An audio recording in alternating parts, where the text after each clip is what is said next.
नमस्कार दोस्तों, stock market studies में फिर से एक बार आपको दिल से स्वागत करता हूं। तो आज यहाँ पे मैं बात करूंगा टाटा ग्रुप से जुड़े हुए एक कंपनी के बारे में। ऑब्वियसली ये जो कंपनी है वो स्टील सेक्टर से बिलोंग करने वाला कंपनी है।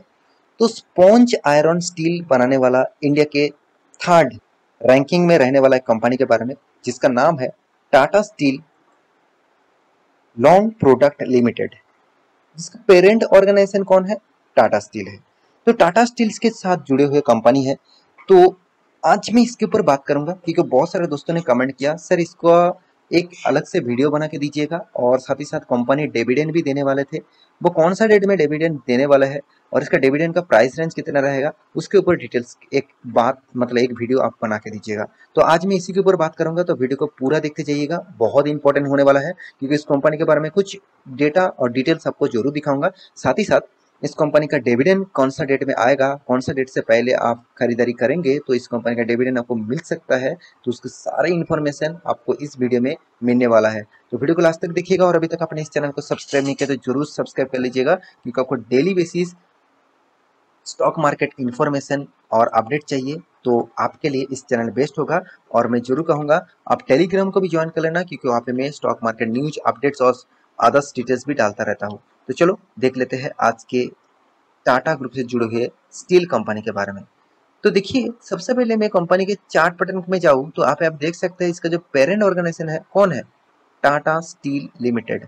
और यहाँ पे देखिए टाटा स्टील एलपी इसका शॉर्ट फॉर्म है। टाटा स्टील प्रोडक्ट लिमिटेड आप बोल सकते हैं, टाटा स्टील लॉन्ग प्रोडक्ट आप बोल सकते हैं इस कंपनी का नाम। तो कंपनी का एक मंथ चार्ट पैटर्न ओपन कर दूं तो 15% तक कंपनी लॉसेस यहाँ पे दे चुके हैं। उसके बाद 6 मंथ की चार्ट पैटर्न ओपन कर दूं तो अराउंड अराउंड 23% लॉसेस दे चुके हैं। देखिए, स्टील इंडस्ट्रीज में कंटिन्यूसली गिरावट हो रहा है, आप सभी जानते हैं। ग्लोबली प्रॉब्लम के कारण, ग्लोबली वर्ल्ड मार्केट के कारण यहाँ पे स्टील इंडस्ट्रीज में बहुत कंटिन्यूसली प्रेशर देखने को मिलता है।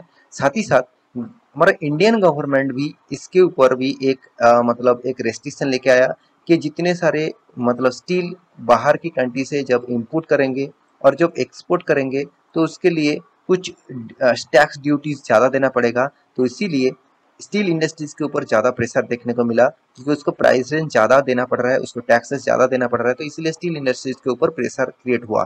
तो एक साल की चार्ट पैटर्न कर दो तो एक साल में 41% तक कंपनी लॉसेस दे चुके हैं। और इसके बाद 5 साल के बारे में बात करूं तो 5 साल में 20% तक लॉसेस कंपनी दे चुके हैं। और मैक्सिमम चार्ट पैटर्न कर दूं तो 3700 पॉइंट का कंपनी प्रॉफिट दे चुके हैं। तो 3700 पॉइंट प्लस का रिटर्न आपको यहाँ पे कंपनी दे चुकी है। तो यही चीज देखकर ज्यादातर लोग निवेश कर देते हैं कि चलो 3000% तक रिटर्न दे दिया, तो कंपनी का प्राइस रेंज अभी आपको 500 में मिल रहा है, 500 550 में मिल रहा है। तो क्या अभी इस कंपनी के ऊपर निवेश कर दूं कि मुझे इस कंपनी में अच्छा खासा रिटर्न फ्यूचर में मिल सकता है? तो चलो मैं आज उसी के ऊपर बात कर लूंगा, मतलब यहाँ पे बात करने वाला हूँ। तो पहले कंपनी के डिटेल्स के बारे में बात करूँ तो कंपनी स्पॉन्ज आयरन इंडस्ट्रीज में, स्पॉन्ज स्टील आयरन इंडस्ट्रीज में कंपनी थर्ड नंबर रैंकिंग में है, मैं पहले आपको बता चुका हूँ, जिसमें जिंदल स्टील नंबर 1 पोजीशन में है। उसके बाद देखिए दूसरा जो कंपनी है वो लेलॉर्डिस मेटल्स जो है वो भी सेकंड पोजीशन में है। उसके बाद थर्ड पोजीशन में है टाटा ग्रुप से जुड़े हुए company Tata steel long product. तो इस कंपनी के परफॉर्मेंस के बारे में बात करूं तो मुझे इस कंपनी का कुछ चीज बहुत नेगेटिव लगा, तो चलो मैं उसके ऊपर ही डिटेल्स बात कर लेता हूँ। कंपनी का मार्केट कैप 2000 करोड़ है, 2400 करोड़ है, मतलब भयंकर आरआर है, भयंकर आरआर है, भयंकर रिस्क है, और भयंकर रिटर्न भी कंपनी दे रहा है। तो इस रिटर्न के चक्कर में आप कोई भी स्टॉक में निवेश मत कर देना, क्योंकि कंपनी देखा जाए तो 52 वीक लो के रेंज में काम कर रहा है, 52 वीक लो के रेंज में कंपनी काम कर रहा है। कंपनी का पी रेशियो आप कहेंगे सर एकदम रिजनेबल प्राइस में मिल रहा है, मतलब एकदम सस्ते में मिल रहा है, चलो मैं कल जाकर निवेश कर दूं, ऐसे बिल्कुल मत करिएगा। और उसके बाद आप एक चीज नोटिस जरूर करिएगा, कंपनी का मार्केट कैप 2500 करोड़ है और कंपनी का कर्जा 13400 करोड़ है।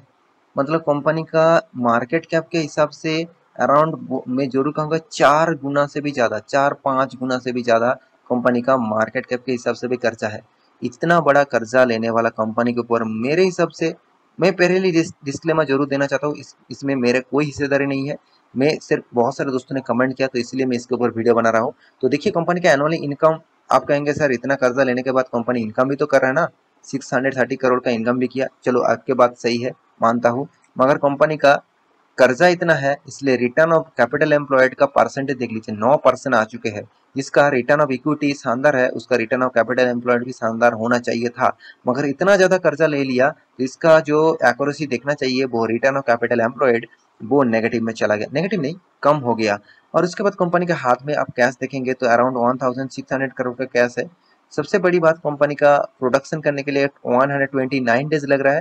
कंपनी माल बेचने के बाद 3 दिन के अंदर कंपनी के हाथ में पैसा आ रहा है, ये एक अच्छी बात है। कंपनी का अर्निंग पर शेयर 140 रुपीज, बहुत शानदार है। कंपनी का अर्निंग पर शेयर मतलब पर शेयर में कंपनी अर्निंग कर रहा है 140 रुपीज, बहुत बढ़िया है कंपनी का अर्निंग पर शेयर।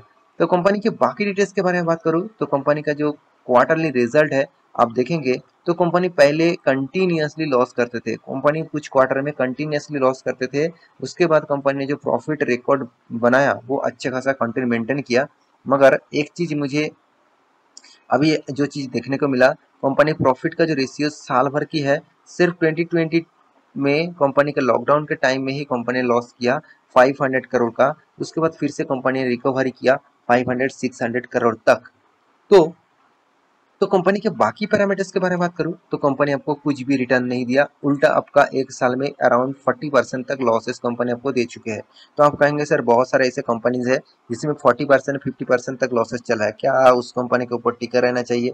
तो देखिए कंपनी अगर सही है, कंपनी के ऊपर आपको भरोसा है, सबसे पहली बात आपको भरोसा है उस कंपनी के ऊपर, क्योंकि देखिए आप पैसा दे नहीं दे रहा है, आप बिजनेस मतलब बिजनेस में इन्वॉल्व हो रहा है। किसी भी कंपनी के ऊपर निवेश करना मतलब उस कंपनी की हिस्सेदारी बन जाना, उसका भी पार्टनर बन गया आप उस कंपनी का एक पार्टनरशिप है। तो आपको भी सोचना चाहिए आपने जिस कंपनी के ऊपर निवेश किया तो वो कंपनी कितना दूर तक जा सकती है। देखिए कंपनी का प्रॉफिट ग्रोथ, कंपनी का सेल्स ग्रोथ अभी भी शानदार है, तो इसलिए कंपनी ने अच्छा खासा रिटर्न भी दे दिया। तो कंपनी का रिजर्व के बारे में बात करें तो कंपनी का रिजर्व आप देखेंगे तो कंपनी का रिजर्व हर साल ग्रोथ होता चला जा रहा है। उसके साथ कंपनी पहले तो कुछ भी कर्जा नहीं लेकर रखा था, 2019 तक कंपनी का कोई भी कर्जा नहीं था। 2020 में कंपनी 2700 करोड़ का कर्जा लिया, 2021 में 1400 करोड़ का कर्जा लिया, चलो इतना तो ठीक था। मगर ऐसा क्या पड़ गया जो 13,400 करोड़ एक बार में ही 2020 में कर्जा लेना पड़ गया? तो ये बात मुझे थोड़ा सा वीक पॉइंट्स लगा। तो कंपनी के इन्वेस्टर के बारे में बात करें तो इन्वेस्टर देखिए इतना ज़्यादा इस कंपनी के ऊपर एग्रेव मतलब एग्रेसिव नहीं है।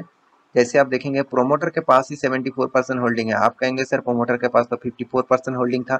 तो प्रोमोटर खुद का हिस्सेदारी बढ़ा रहा है, इसका मतलब कंपनी में तो कुछ ना कुछ पॉसिबिलिटी है। हाँ आपके बात सही है, प्रोमोटर जब हिस्सेदारी बढ़ाते हैं तो कंपनी के ऊपर कुछ ना कुछ पॉसिबिलिटी होते हैं, मगर आप उसके same to same Vodafone Idea का आप देखेंगे तो उसका भी प्रोमोटर अराउंड 70% से भी ज़्यादा है, 70 प्लस उसका ज़्यादा है। तो क्या वो कंपनी रॉकेट बन गया? बिल्कुल नहीं, आपको इस बात से भी ध्यान में रखना चाहिए। पब्लिक के पास जो हिस्सेदारी है वो 19% है, पब्लिक भी पैसे 39% होल्डिंग रखे थे, अभी 19% होल्डिंग है। उसके बाद अब डीएस के बारे में बात करूँ तो डीएस के बारे में बात करूँ तो कंपनी का डीएस जो है वो 2.64% होल्डिंग था, अभी 4.78% होल्डिंग है। एफएस के पास 3% होल्डिंग था, अभी 0.63% का होल्डिंग है। तो ओवरऑल बात करूँ कंपनी का जो परफॉर्मेंस है कुछ पॉजिटिव कुछ नेगेटिव लेकर ही चल रहा है। तो आप इस कंपनी के ऊपर इन्वेस्टमेंट करना चाहते हैं तो एक बार रिसर्च जरूर करिएगा, स्टडी जरूर करिएगा, उसके बाद निवेश करिएगा। क्योंकि सबसे पहले मैं जो चीज़ आपको दिखाया वो कंपनी का कर्जा बहुत ज़्यादा कर्जा है। अगर वो कर्जा धीरे धीरे कम होता जाए तो आपको उस कंपनी के ऊपर भरोसा करना चाहिए। अगर कर्जा बढ़ते जा रहा है तो आप सोच लेना कंपनी के अंदर कुछ ना कुछ नेगेटिव इशू आ ही रहा है, जिसलिए कंपनी को कंटिन्यूअसली कर्जा लेना पड़ रहा है। कंपनी का हाथ में कैपिटल्स, कंपनी का कैश फ्लो कम होता जा रहा है, तो इसलिए कंपनी कर्जा लेते चले जा रहा है। तो कंपनी के ऊपर कौन सा गुड न्यूज़ है और जिसके ऊपर लोग ज़्यादा इंतजार करके रखे थे कि कंपनी डिविडेंड कब देगा, मेरा तो इस कंपनी के ऊपर हिस्सेदारी है, मैं कंटिन्यू करूंगा। इस तरीके से बहुत सारे दोस्तों ने कमेंट किया। सर मैं आपको जरूर कहूंगा कि एक्चुअली 29 जुलाई इससे पहले आपको शेयर 2 दिन पहले आप शेयर खरीदारी कर लेते हैं, मतलब 27 से पहले शेयर खरीदारी कर लेते हैं तो आपको 12 साढ़े 12 रुपीज़ का डिविडेंड मिलेगा। तो एक अच्छा खासा कंपनी डिविडेंड अनाउंसमेंट कर चुके हैं। तो आप इस डिविडेंड लेना चाहते हैं तो कंपनी के ऊपर बने रहिए। अगर आप डिविडेंड पाना चाहते हैं तो 2 दिन पहले अराउंड 27 जून में ही शेयर खरीदारी कर लेना, तो आपको डिविडेंड मिल जाएगा। तो ये था कंपनी का पूरा इन्फॉर्मेशन। तो आशा करता हूँ सारे जानकारी आपको मिल चुका है। तो मेरे इस इंफॉर्मेशन से कुछ मतलब नेगेटिव पॉइंट्स आपको लगा तो मुझे कमेंट जरूर करेगा, प्लीज़ मुझे कमेंट जरूर करेगा। आपका पॉइंट्स मुझे रिकवरी करने के लिए और अच्छा तरीके से रिसर्च करने के लिए मजबूर करेगा, और भी अच्छा तरीके से रिसर्च में करके आपके सामने लेके आऊँगा। तो जरूर कमेंट करना, और मेरे वीडियो को कैसे लगा वो भी कमेंट करना, और आपके पास इस कंपनी का हिस्सेदारी है तो भी कमेंट करना। तो मिलते हैं नेक्स्ट टॉक लेके, तब तक के लिए अच्छे से रहिए, अपने ख्याल रखिए, बाय बाय।